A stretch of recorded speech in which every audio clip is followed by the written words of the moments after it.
ಮುಸ್ಸಂಜೆ ವೇಳೆಯಲ್ಲಿ ಮುತ್ತಿಟ್ಟ ಉಸಿರಾಣಿ ಬಿಟ್ಟು ಹೋಗೋ ದಾರಿಯಲ್ಲಿ ಖುಷಿಯೇ ಇಲ್ಲ. ಒಟ್ಟಾದ ಹೆಜ್ಜೆನ ಕಿತ್ತಿಟ್ಟು ಹೊರಡೋಕೆ ಜೊತೆ ಇದ್ದ ನೆರಳಿಗೂ ಯಾಕೋ ಇಷ್ಟ ಇಲ್ಲ.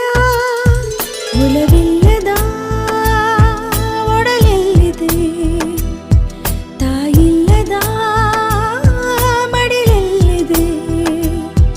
ಕಣ್ಣೀರಿಗೂ ಒಂದು ಕೊನೆಯ ಆಸೆ ಇದೆ. ಕಣ್ಣಿಲ್ಲದ ಪ್ರೀತಿ ಕೇಳದೆ ಸಾಯುತ್ತಿದೆ.